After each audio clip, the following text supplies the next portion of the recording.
So I was reading this story last night, and it managed to make me do that thing where I turn around to make sure I'm still alone in the room.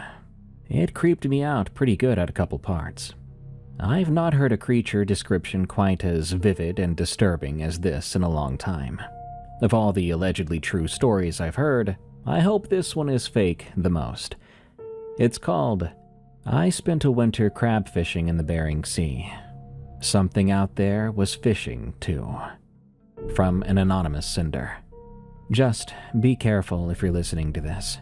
You're gonna want the lights on for this one. This is Unexplained Encounters. I'm Darkness Prevails. Now, let's begin.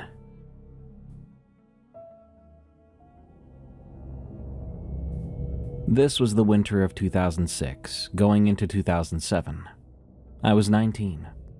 I grew up in Anacortes, up in the islands in Washington, a fishing town that's slowly turning into a town for people who like to look at fishing. My dad ran a gill netter before his back went, then ran a forklift at the cannery. We weren't poor, per se, but nobody ever said the word college to me, like it was a thing that was even going to happen.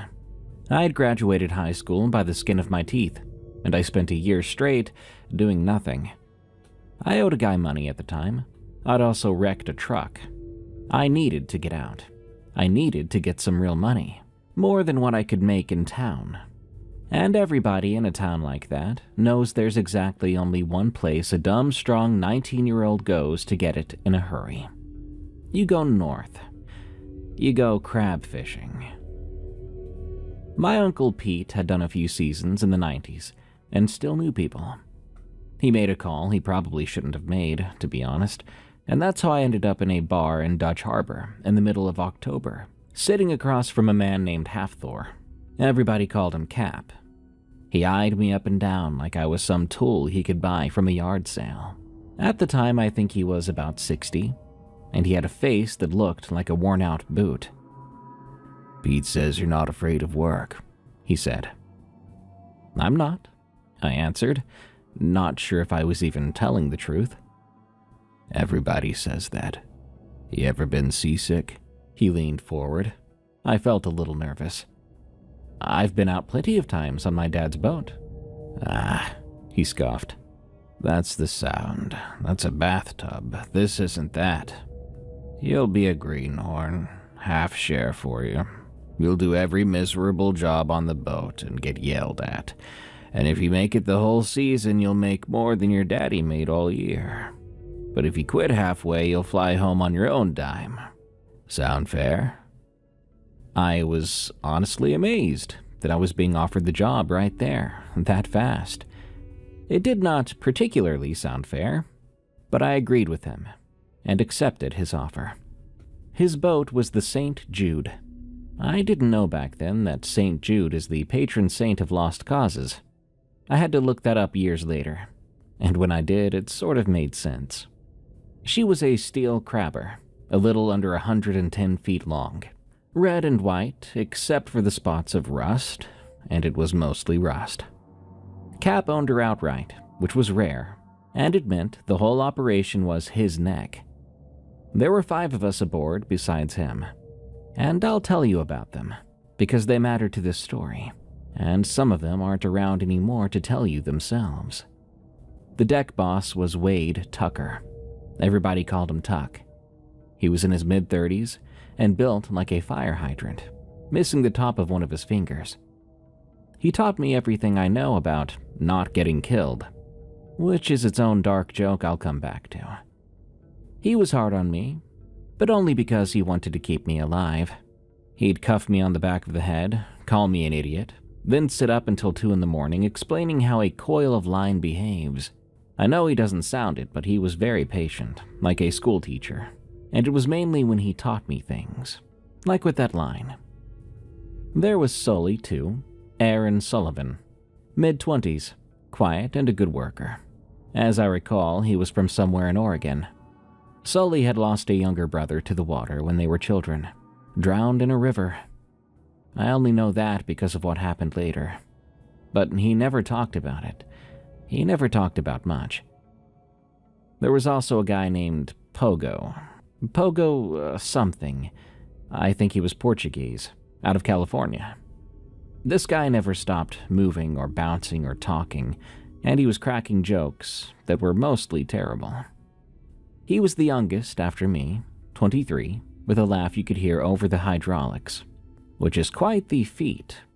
He's the reason I can't watch those fishing shows they put on TV. Every one of those crews has a pogo, and it reminds me of these days. There was Gil, too, the engineer, in his 60s and deaf in one ear.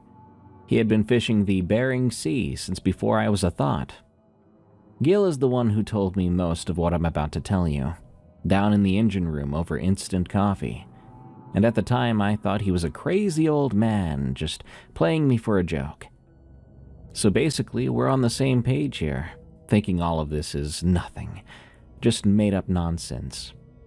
But you'll see, just as I would soon see. Anyway, I'd grown up around boats, so I thought I understood things. But I understood nothing.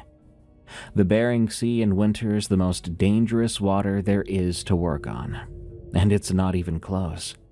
The water sits right around 38 degrees. Go in without a survival suit, and you have, depending on who you ask, a few minutes before your body stops doing anything it wants to do. Your hands quit first, then everything after that. And it's not even the water that gets most guys. It's the gear. The pots are steel cages, 7 feet on a side, and a king crab pot weighs around 700 pounds dry, and a lot more wet and full, and it's always getting thrown around. You stack them, bait them, launch them off the side on a line behind a buoy. They sit on the bottom. You come back, hook the buoy, run the line through a hydraulic block, haul the pot up, empty it, and do it again. Hundreds of times, 4 days in a row. You don't get to sleep. During a real opener, you might be on deck 30 hours straight, and you gotta do it because every pot is money. The season is short, there's no overtime. There is no second chance. There's nobody coming to make you stop. Tuck drilled the line into me before he'd let me near the launcher. We were tied up at the dock before we even went out, and he had a length of it coiled at our feet. "The line is the thing that kills you," he said. "Not so much the cold or the falling in, but the line. A pot goes over the side, and that line's going with it, and it's going fast. If any part of you is in it, your foot, your ankle, a loop around your boot, it'll take you over the rail and down to the bottom before anybody can do a single thing. You understand me, kid?" Yeah. Definitely, I understand. That scared me a bit, imagining myself drowning at the bottom of the sea. No, you don't understand. Why do I even ask? Nobody understands. Not until they see it. He kicked the coil. Your job when we're setting is to know where your feet are every single second. Where are your feet? I looked down. No, not now, always. That's the job. Where are your feet? He said it like a mantra. I came to learn that's exactly what it was. Where are your feet? Something you need to know at all times without having to look down. Here's the other thing I have to set up. This is where you'll start deciding about me, so brace up. There were rules on the St. Jude that didn't seem to have anything to do with safety. Cap had them, and Tuck enforced them, but nobody bothered to explain them to the greenhorn at the start. We didn't fish a certain piece of ground after dark. There was a spot Cap and Tuck called the slot. On the plotter, it was just a deep finger of water, a trench, dropping off where the rest of the grounds were shallow. The crab were real thick there, too. Thicker than anywhere. I asked Pogo our first week why we always pulled off the slot and ran shallow before nightfall when the fat pots were out deep. Pogo, who'd usually explain anything, just bounced on his feet and said, "Cap's thing. He's got a thing about it. You'll get used to it." And he went back to work. That was the first time I saw a cheerful man on that boat, not one to keep talking about something. The second rule: nobody went out on the deck alone after dark. Ever. If you had to go out, you woke up someone else. Even to take a leak over the rail at night, you brought a buddy. I figured that was a hazing thing that they did to the new guy. Remember, I was given no reasoning behind these rules. The third rule, and Cap said this one to my face the first night: if you ever hear singing out here, you don't go looking for it. But what you do need to do is wake me up, and I don't care what hour it is.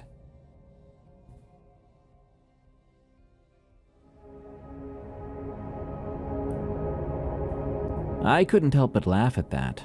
It was a funny thing to say, and I was only 19. I thought it was a joke. The Cap looked at me with that boot face and didn't laugh, and his face was stone cold.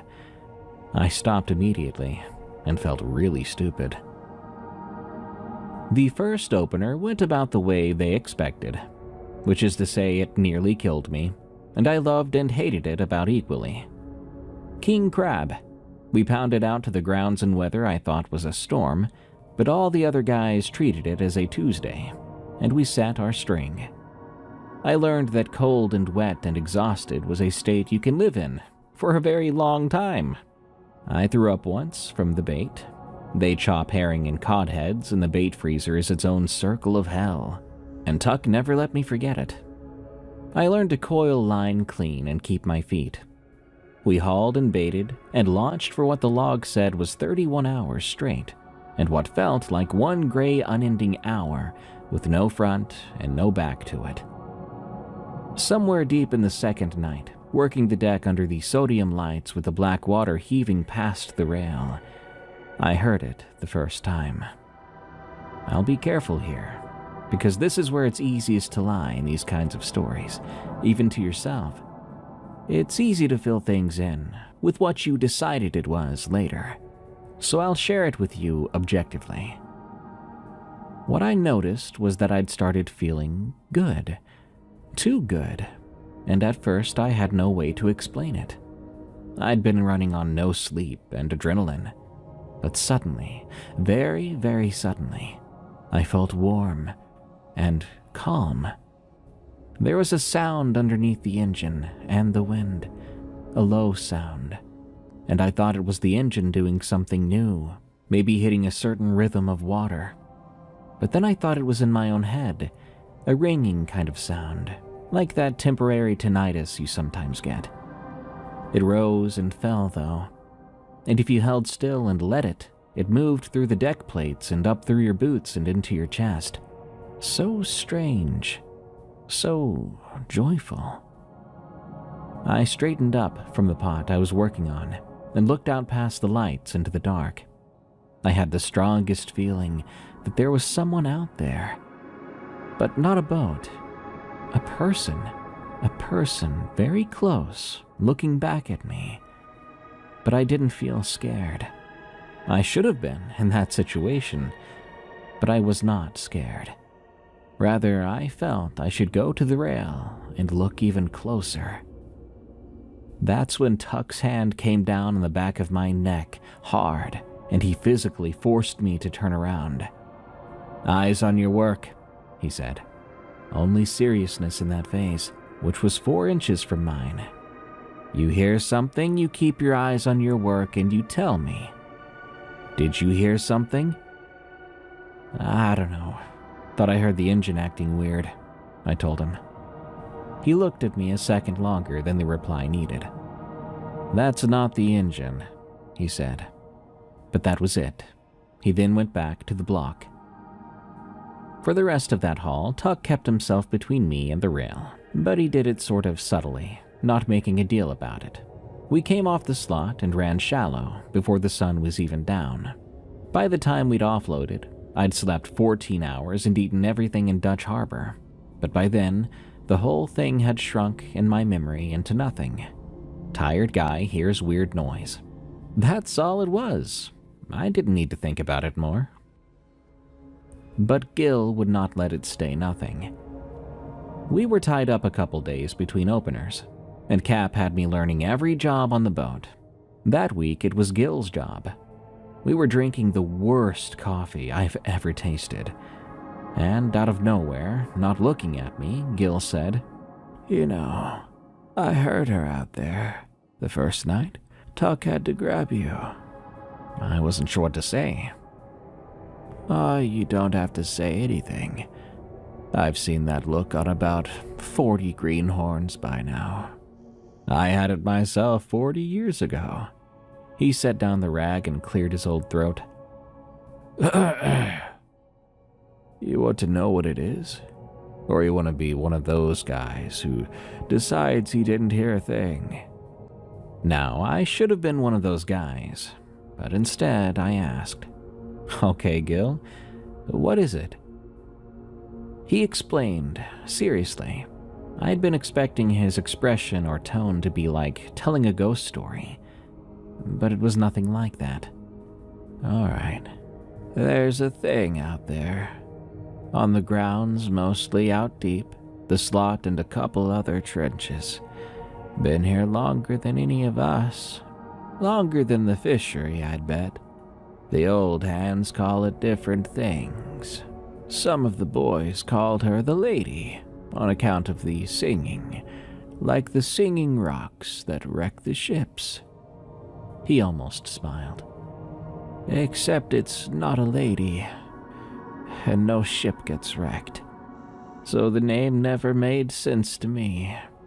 I just call it the Devourer, because that's what it does. That's the only part anybody really knows for sure. Near as anyone's put it together, and I've listened my whole life, mind you, so I've got more than most. Firstly, it sings, and the singing does something to your head. It makes you feel real good, and it makes you not so afraid, and that makes you want to come even closer to the rail, to the water. Now, some men it gets its hooks in deep. Secondly, it puts pictures in your head, people you've lost. It'll show you somebody dead, but like they're right there, under the surface, reaching up for you. And you'd swear on your mother it was real, and go in after them. Men have done it right in front of me. I've seen it. Going over the side, going in after someone 20 years in the ground." "Could be hallucinations," I said, "from the thing that's singing." "Well, call it that if it helps you. Going on, thirdly, and this is the only part that lets me get some sleep out here, it has never once, that anybody can tell me, taken a man that was breathing. It doesn't itself pull you in, doesn't reach out and grab you. It can't do that. Or maybe it won't. I don't really know. The ones it draws to the rail go on their own, and mostly somebody grabs them in time and they're just fine. The ones that go in didn't drown because of it. They drowned because they went into 38-degree water in the dark, and that's the sea that kills you. 3 minutes flat. No help needed." He relaxed and sat back. "It waits for the water to do the work. Then it comes and takes what's left." "Gil, that's insane. So you're telling me there's a sea monster out here, and it only eats dead guys after luring them into the water?" I was pretty blunt about it, but Gil didn't get mad, and that stuck with me for years. The way he looked at me, I could tell he thought I was just naive. He pitied me. "Son," he said, "you ever wonder why the Coast Guard recovers so few of the people that go overboard? A boat goes down, 6 aboard, and they only find 1. Then they find no one else year after year. Where do you think they all go? Big ocean, sure. The current, the cold, yeah, that's what everyone says." He picked the rag back up. I've pulled gear off the bottom out here for 40 years, and I'm telling you, a man in a survival suit floats. They're made to float. That's the whole point. So you tell me why we find the empty suits sometimes, and not the person who was inside.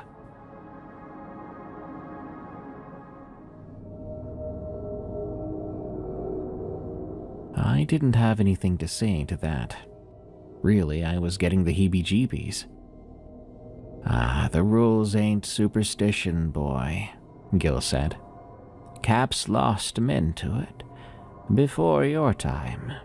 He don't talk about it, and you won't ask him.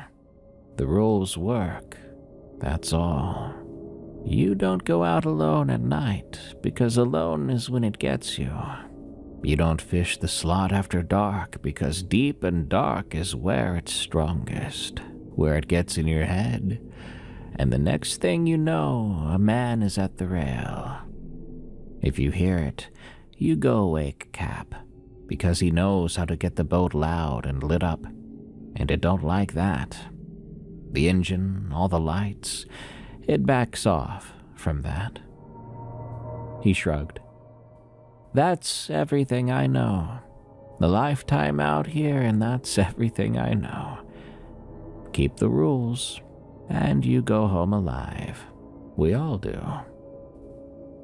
I went up out of the engine room that day about 90% sure Gil was a lonely old man who had concocted a story to explain a sad fact about a dangerous job. The bodies thing had 100 ordinary explanations. The singing was wind and an exhausted brain. I held on to that 90% for as long as I could. The Opilio season is what broke it. King crab wraps up. Then in January and February, you go out for Opilio, snow crab, which is the deep cold, the ice and the dark and those short days, the worst of it. Most of what I'm about to tell you happened then. By then, I wasn't much of a greenhorn anymore. Not really. I'd put on muscle, losing my softer parts, and I'd stopped getting yelled at except when I deserved it. I'd really started to love it, in a Stockholm Syndrome sort of way. I felt invincible, though. Maybe it was because I was 19, finally having money in my bank, having calluses on my hands. The hum came back the first night we worked deep, and it was stronger than I heard it before. Or maybe I was weaker, maybe I was more open to it. This time I knew what it was the second I felt it coming. The warmth and the calmness, the underneath sound moving through the deck. So I did what I'd been taught. I went and told Tuck. I said to him, "I've got it again. The thing. I can hear it." He nodded calmly and said to me, "Good man. Stay close, stay loud, eyes down." And then he started talking. Just talking. Loud, about a truck he wanted to buy. And he had me talk back. I figured out that talking was a tool too. It's hard to drift off toward the water and die when you're arguing with a guy about a truck. But this time, I saw something, and that was the first real fear. The kind underneath the false calmness. I kept my eyes down like I was told, but you have to look up to work. And on one of those looks up, out past the lights, in the black water sliding by, I saw a face. Just for a second. A pale face down under the surface a few feet, like someone's face looks under a water in a pool, wavering, but turned up towards me. I want to say it was a woman, but the more I think about it, the less I'm sure it was anything you could put a sex or an age to. It was just a face, pale, in water no living face could be in, and it was calm. I could tell it wanted me to come closer. My body began to turn toward the rail on its own, and what saved me was Pogo. Pogo had chosen that second to slip out on the deck behind me and go down hard on his rear with a clatter and a string of Portuguese. The noise snapped me out of it. The face was gone. I was just standing there, with my heart going like a jackhammer. I immediately told Tuck what I saw. He didn't say I told you so. He got very still and serious and told me, "Okay, from here on you don't work the rail side at night. You work inboard. You let me and Sully take the rail. You stay on the launcher and the bait, in the middle of the deck, you hear?" I nodded my head. Then he said, more quietly, "It's bad this year. Been getting worse the last few years. I don't know why." He looked at the dark. "Cap feels it too. He's pulling us off deep earlier and earlier." We pulled off the slot that night a full 2 hours before dark. It got worse. And it wasn't just me anymore, the greenhorn who could be written off as green. It was getting all of us, in different ways. Pogo stopped joking on the night halls. I know that doesn't sound significant unless you knew Pogo. He joked through everything. That was the essence to his being. And yet, there came a point where on the deep halls, he'd go quiet, gray-faced even. He would just do his work with his jaw clenched. Once I caught him with his hands over his ears for a second between pots, like a kid blocking out a fight in the next room. And he caught me seeing it, and he put his hands down real quick, never saying a word about it.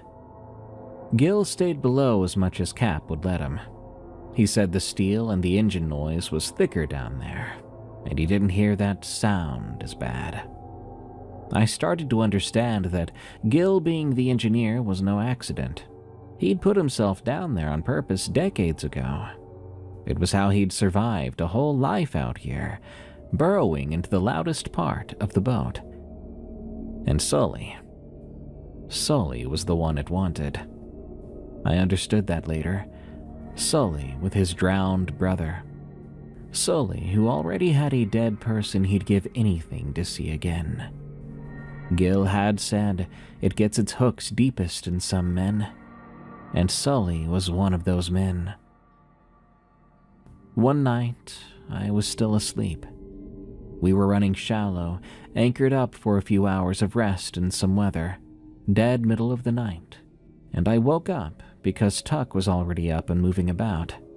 Seeing Tuck moving about fast in the dark woke something in me before my brain even worked. I heard Cap's voice, low and hard, and that's the voice you don't argue with. He was saying a name. "Sully, Sully, look up at me. Sully." I came up the ladder and out onto the deck, and the cold hit me. The picture I saw there is burned into me forever. It was snowing. That fine, hard snow that goes sideways. The deck lights threw everything in orange. Sully was at the rail with one leg up over it, arms out, reaching down toward the water. And he was talking. His voice wasn't scared, and he did not sound crazy in the slightest. His voice was gentle and sure, and he sounded like he was talking to a little kid. "Hey," he was saying. "Hey, it's okay, it's okay. I'm coming. I see you. Stay right there, I'm coming." Reaching down toward the black water with a look of pure relief on his face, like a man who'd carried something heavy his whole life, finally being told he could set it down. Cap and Tuck had him by the back of his float coat, both of them hauling him back, and Sully fought them hard to get to the water, a quiet and desperate strength, the whole time saying that gentle stuff to whatever he saw down there. I stood frozen until Cap roared at me, "Grab his damn legs! His legs!" I came unstuck and grabbed Sully around the knees, and the three of us dragged him back off the rail and down onto the deck. He thrashed, then all at once he went limp. and he started to sob. There was this grown man splayed out on a boat, completely broken, crying his eyes out in front of all of us. He kept saying his brother's name, Tommy. "That was Tommy. It was him in there. He was right there and you stopped me. He was right there. And I had him."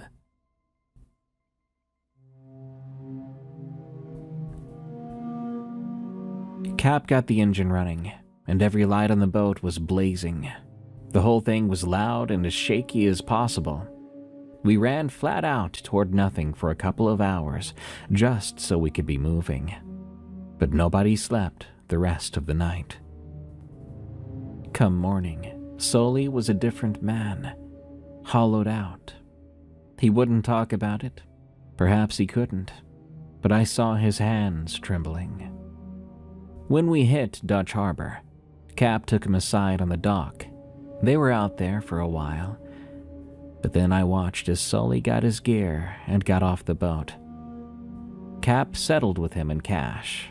I believe it was more than his share, and Sully shook all our hands without looking any of us in the eye, and he got in a cab. That was the last any of us saw of Aaron Sullivan. Sully lived, okay? If you were thinking I was telling a story about how he died in the water, that is not what happened. It drew him to the rail, and it nearly had him. It would have had him if Cap weren't a light sleeper, but Sully was able to go home alive. Years later, I went snooping about, and I found an Aaron Sullivan in Oregon, the right age, and an obituary from 2014. It didn't say how he died. He was only 33. I can't even be sure if it was the same Sully. I've decided to believe it wasn't. I get to decide some things, after all of this. We took on a new hand in Dutch to replace Sully, a guy named Warren I barely got to know. And we went back out. The season does not stop for you. There was quota in the water, and the St. Jude was Cap's whole life. We had to go. But on that next trip, someone died. It was daytime when it happened. Middle of the day. Nowhere near the dark. Nowhere near the slot either. We were on a shallow string, doing ordinary work. The singing, that humming, was not there. Nothing seemed wrong or out of place. Just the usual irritating weather and a sea that was up and a deck that wouldn't hold still.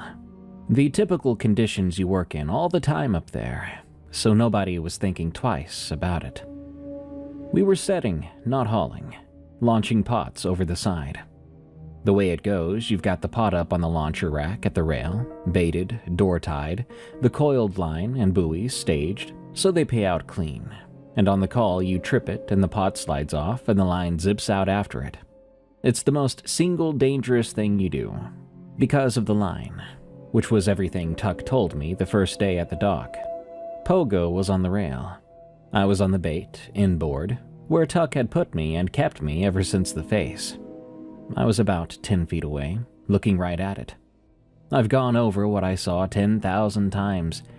The boat took a big sea, a roll, a bad one, and the timing was the worst possible. The pot went off the rack too soon, with the boat rolling over hard, and the coiled line jumped. It came up off the deck in a loop, almost alive, and the loop dropped over Pogo's boot. I saw all of it happen, and I think Pogo felt it, because he immediately looked down, right at his feet. And then the line went tight. There was a 700-pound pot going over the side and down, and the line between it and Pogo's ankle had about a second of slack, and within a moment it didn't. Pogo flew off his feet so fast, it didn't even look like a person moving. It looked like the deck had been yanked out from under him. He hit the rail extremely hard and was dragged through the gap where the launcher was, his body folding around the steel horribly. There was one sound, Then he was over and gone. The line was still screaming out after the pot, and the buoys went over last, bright orange and bobbing. They seemed perfectly normal, marking the spot where Pogo had gone. It's so crazy to think about. It all happened much, much faster than the time it took for you to read this. Tuck was already cutting it, throwing the brake and doing everything he could. And Cap was turning the boat. Warren, though, was screaming.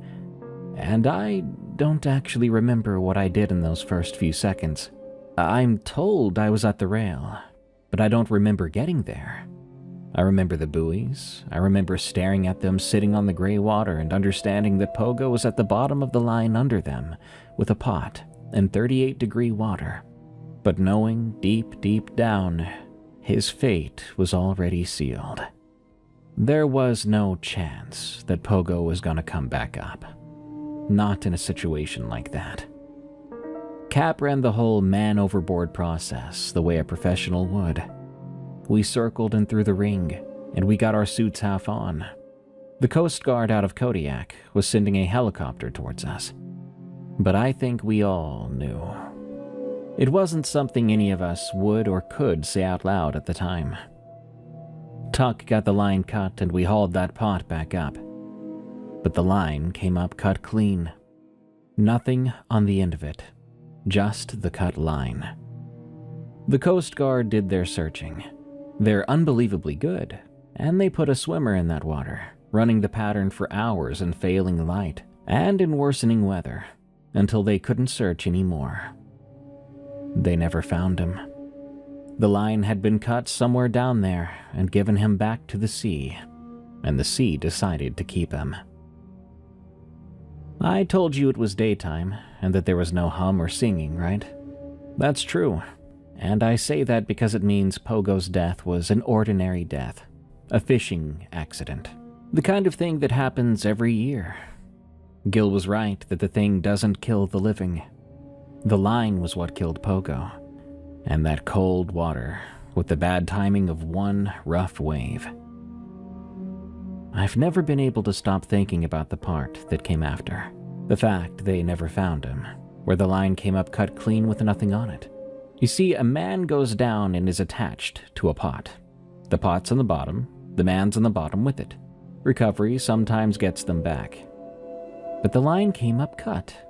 Somewhere down in the dark, the line Pogo was on parted. And I've spent 18 years not letting myself wonder too hard about what cut it.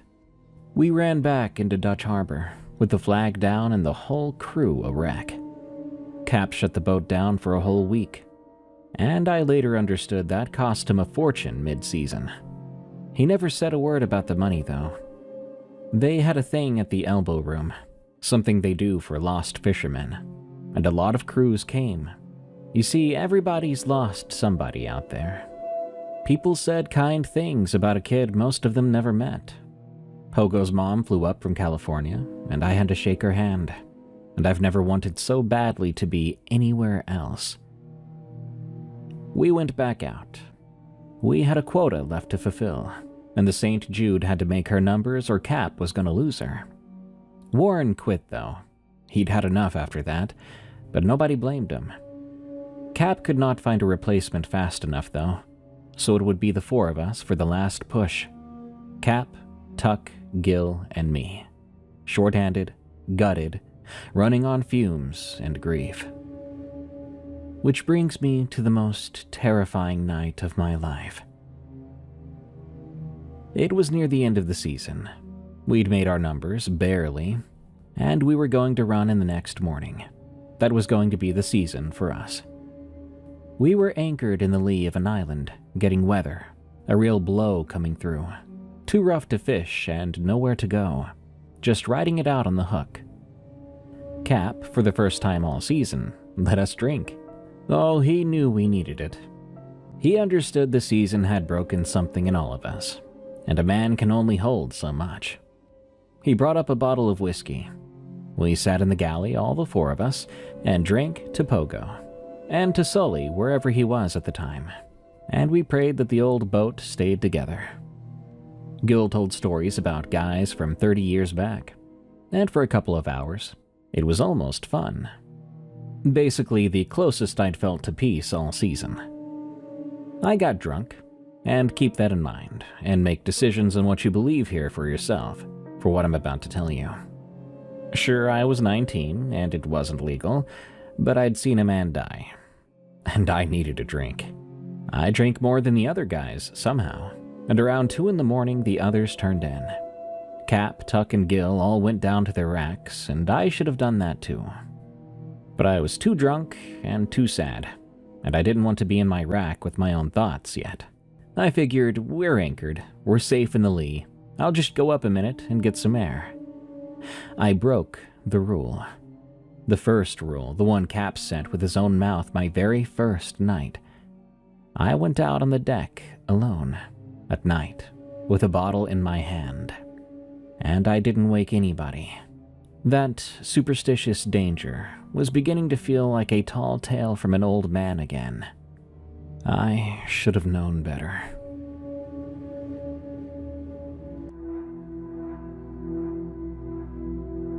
It had stopped snowing. The blow was up, but it was a clean kind of rough. Big swells, no snow, and there was no moon. Or the moon was buried, and it was dark. Dark like you do not get on land. Kinda felt like I was inside of an animal. Something big on the inside. The deck lights were off. We ran them off at anchor to save the batteries. There was just the one little anchor light up high, and the faint glow from the wheelhouse windows. So understand it was very, very dark. I did not see what I'm about to tell you in very good light. Hold on to that if you need to. I stood at the rail, the very same rail I'd not been allowed to stand at night for months. And I drank, looking out at the black water heaving up and down, back and forth, thinking about Pogo. And that grief came up, amplified by the alcohol. I started to cry, drunk, alone in the dark. I heard the hum. It seemed to be riding along the wind, a low sound moving through the deck and into my boots, and that warm feeling came with it, the false calmness. And in my state of drunk guttedness and loneliness, the most open a man can be, I didn't fight it even a little. Tuck was asleep, and I had no one to pull me out of it. So I leaned over the rail, and I looked down into the water, letting that feeling wash over me. The water below, right along the hull, started to pale. There was a paleness coming up from underneath, a sort of dim glow, like something light-colored rising slowly from far down, getting bigger as it came up. And I watched it, probably the same way Sully watched his little brother come up, little Tommy, with this awful relief, thinking I was about to be shown something I wanted. I think I was waiting to see Pogo's face. It wasn't Pogo's face. Not at first. At first, it was the size of it that hit me, because the pale thing kept getting bigger as it rose. It did not stop at the size of a mere man, and it didn't stop at the size of 2. It kept coming up, getting wider and longer, and it broke the surface right against the hull with no splash, like pale oil coming up. This slow swelling up of something vast, and a smell came with it, like a big soggy pile of corpses, ages old. The smell of something from deep, deep down from the bottom of the sea, where nothing is supposed to live. That scent rolled up over the rail into my face, so thick and disgustingly wrong, that false calmness broke, even if just for a second. And in that second of clarity, where my own animal body knew before my drunk brain did, I looked at what was actually below me. It was huge. It lay along the hull, just under the surface. It ran the better part of the length of the boat. It was pale, like dead pale, the white of something that has never seen the sun, like the underside of a deep-sea fish. The surface of it wasn't skin or scale, but something strange, something in between, wet and slick, and I swear it moved, but it wasn't like muscle pulsating, but like the surface of it was crawling, as if the whole thing was covered in a film that itself was alive too. I could not see any fins, and no shape that I could name, just that pale monstrosity lying against the boat. There was a part of it nearest me, up out of the water a little, that I understood after a second was the front of it. The head, if it had a head, and it was upturned towards me. In the front of it, there were faces. Not one face. Faces. There was a place where the pale wrongness had things in it that were malformed copies of human faces, pressed up under its surface, like the time I'd seen the single face under the water that first time, except now there were many, a crowd, overlapping faces, dim and wavering, all pale. I think they were the faces of the drowned, of the waterlogged damned.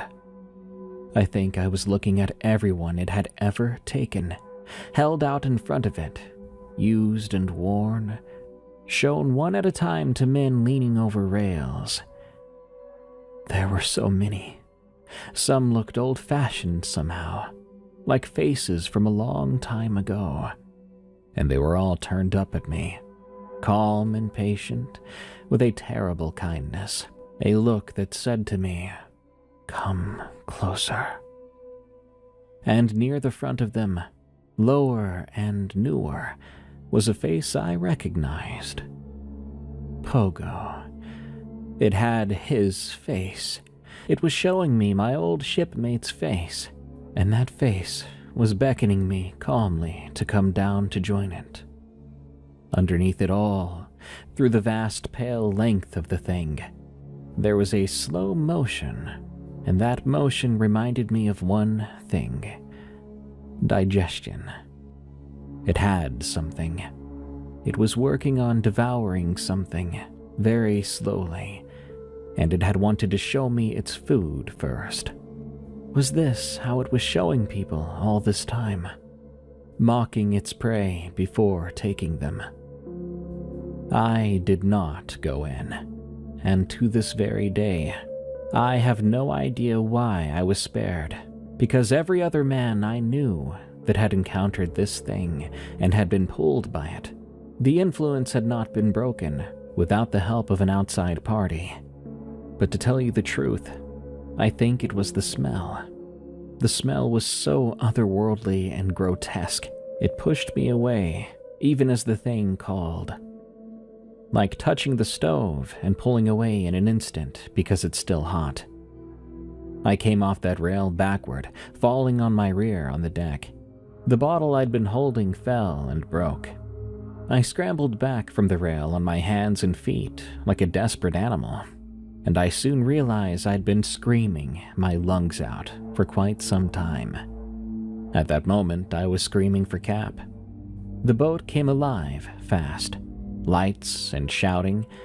Cap was up in the wheelhouse faster than a 60-year-old man should move, and he had the engine roaring and the deck lights blazing in moments. Tuck came pounding out, finding me on my back near the gear, screaming, pointing at that rail, and Gil was right behind him. By the time the lights came on, the water along the hull was just water again, black and heaving. That awful smell was already fading away too. There was nothing there now. That thing made sure it was not going to be seen by anyone else. Just the drunk greenhorn on the deck, where he wasn't supposed to see, screaming about the faces he saw. It's funny though. Cap did not yell at me, and he wasn't asking me questions. When I told him what I saw, he did not say I was imagining it. He stood there with the engine roaring and the lights blazing, and he looked scared, yet relieved, like he thought he was about to lose another one. He looked out at the black water where I was pointing, and eventually he said, How close did you get to going in?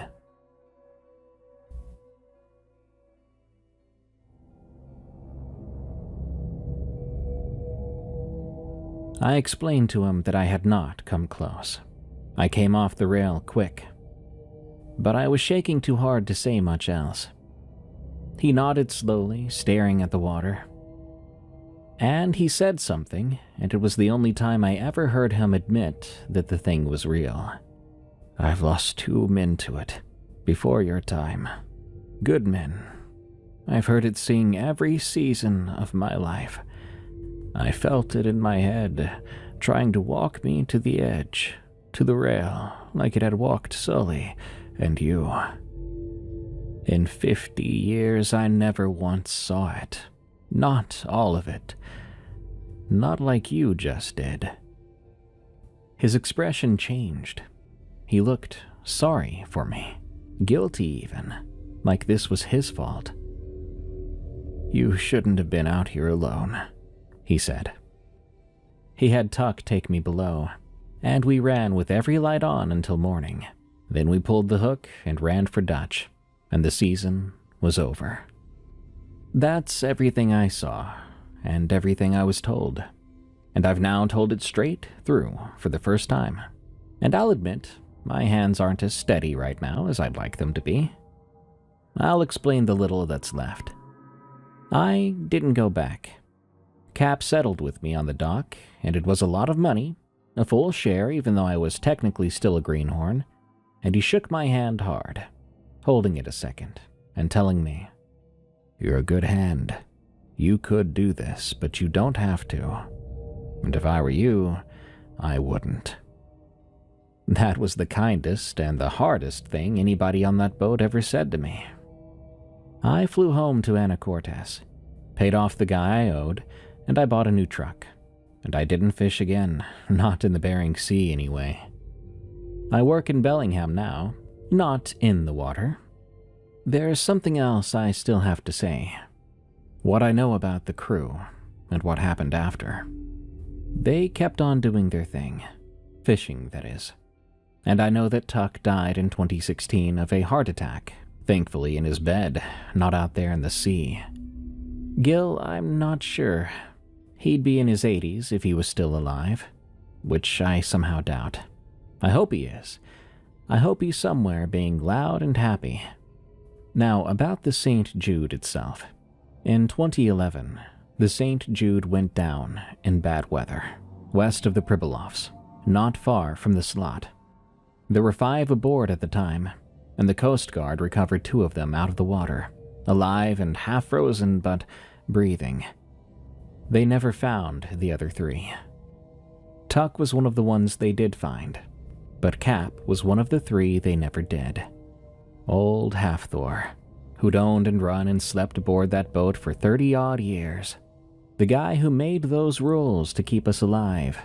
Well, Cap went down with the ship. According to what I read, they searched and searched, and they found only empty suits. They never found Cap, or the other 2 that went down with him.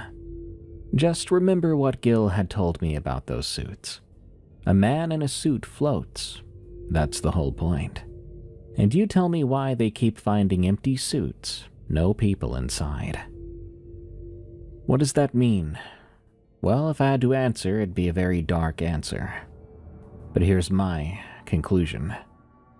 I think Cap's face has joined the other faces now, and his face is one of the newer ones, near the front, waiting and beckoning the next new people to sink into the water.